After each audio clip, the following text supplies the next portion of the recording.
Welcome to 6'5 Guys Gear Update. I'm Steve Lawrence. And I'm Ed Mobley. So Steve, we had a chance to meet with the folks from Athlon at SHOT Show, and they sent us a scope to evaluate their BTR 4.5 by 27 by 50. Yep. And you actually had, you were able to spend some quality time with it here on your 308. My 308, yeah. So this is the match gun from last year. And yes, the Athlon Aries BTR 4.5 by 27 by 50 objective. This scope is really positioned, at least in our game, I believe, for kind of new entrants to the crowd. It offers a lot for its retail price of $959 or just under $1,000. You get a lot for your money.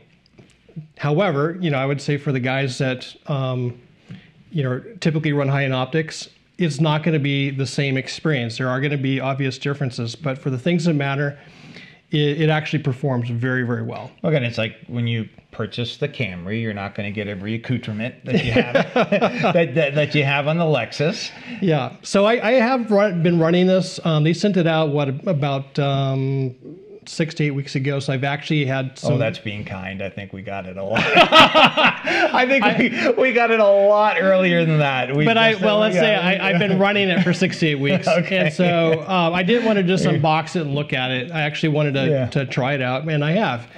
So I've had several range trips with it. Had a chance to go ahead and zero it. Unfortunately, this scope is a 30 mil tube.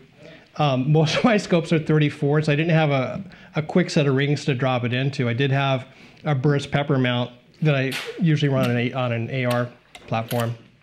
So I went ahead and used that. It works. Well, no, but this is a simulation of somebody that's on a budget, right? Yeah, they're going to go scrounging around looking at what they have. So you went with what you had. I went with what I had.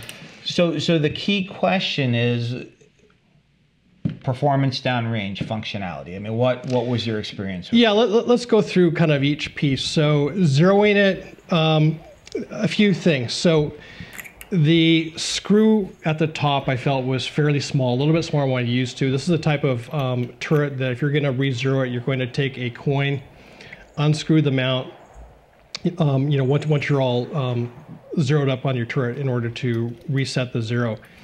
The zero stop, which it does have, is a steel plate that requires 3 screws to be backed out. You need to set that plate to the next zero stop, wherever you want it set, and then you want to go ahead and set the zero on the turret, and then screw this back down. So it's a little bit more work than perhaps a high-end optic, but to be expected. As far as tracking, I did have took the time to actually go through a tracking test. I went up 4 mils, back left and right 2, and then down 4, so a total of 8 mils of travel tested. Tracked perfectly within my shooting ability, and and I also played around with zipping the turrets all the way up and down several times, coming back to zero and seeing if it was still true. Repeatability's there. The turrets for me, again, I hate to be a rifle optic snob. I think they're good. The clicks for me, it's very easy to dial. Obviously, you can see how easy it is to dial.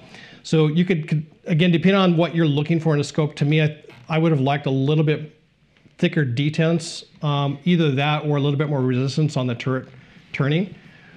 But in all fairness, right? I mean, one of my pet peeves with the Schmidt Bender, right, is there is more resistance, but once you overcome that resistance, you overshoot. Well, that's because the clicks are so finely spaced. Right. So again, I think it's totally functional. And it's totally fine now. But here's where I get a little bit concerned, and that is there's no locking turret. So, for example, if you're bumping it, if you're carrying a rifle, and you think you re-zeroed and you get back behind the rifle, you may have in fact induced some travel in the turret and have not known that. So something to watch out for and be aware of. You do have fast focus eyepiece here, zoom range, which is sufficient for the PRS scheme, 4.5 to 27. The optics and the glass are actually really good. I think For another scope that I've got that cost me $1,500, it's definitely within that ballpark. Well, and as far as this eye focus, what I thought was a useful test is you're nearsighted. You're able to dial it in for your eyes. Mm-hmm. I'm farsighted. I use reading glasses. I was able to dial it in for my eyes without using reading glasses. So it can definitely accommodate a wide range of vision. So I thought that was a nice attribute. So optically, I think it's really good. The optics are fully multi-coated to enhance light transmission. I thought as far as looking through the glass, everything was nice and contrasty. Colors, the color rendition was good.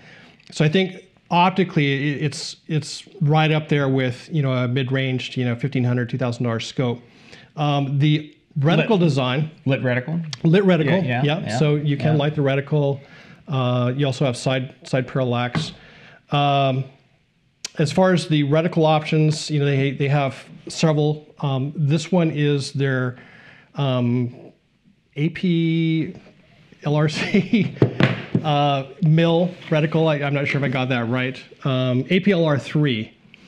So it is a first focal plane reticle. This one has hash marks every 0.2 on the vertical and horizontal stadia, and then below on the vertical stadia you have a Christmas tree reticle with spacing about every 0.2 mils, I believe, or 0.1, or not 1 mil apart, all the way down to 10 mils. So you've got plenty of holds there, holding marks for wind. So that's kind of the story on the reticle. And what I like, one of my pet peeves is a lot of the manufacturers aren't numbering this upper part right here. And they do. I like that because sometimes I like to do hold unders. Yeah. And now I wish they would have numbered every single one instead of every other. Again, but you know what though? For the price, MSRP $959. Can't complain. You're getting what appears to be a very usable, if you want to have a rig that's under a particular price point, you often hear production class, this would certainly suit that. Yeah, and with a 30 mil tube, they're able to achieve 24 mils of travel. So, I don't know for a scope like this if you'd be shooting that far. I mean, I rarely go above 20 myself, even on a high-end optic, but it's there in case you need it.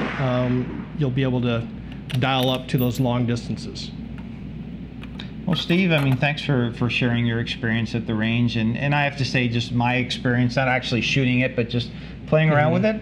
It looks like a very, very nice piece of glass for the price point. I think so. Yeah, definitely worth considering this as an option, guys, if you're kind of in that $1,000 price range for an optic. And I think if you're shooting production class, if you spend $2,000 on the rifle, $1,000 for the optic, this would be definitely worthy of consideration. Yeah, absolutely.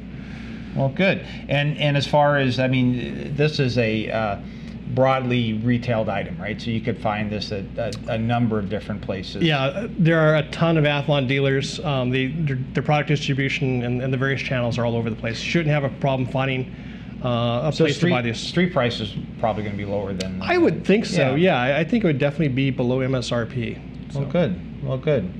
Well, folks, hopefully you found that useful. If you liked it, please give it a thumbs up, link, share, subscribe, all that good stuff all that internet-y stuff. Yeah. Whatever. Snapchat, photo chat, Instagram, whatever. Yeah. Farmers Only. Farmer's Almanac. Yeah. I heard the Farmer's Almanac's actually quite accurate. Oh. It is, actually. All right, we're gone way off the rails. So with that, remember, folks, life's an adventure. Stay on target.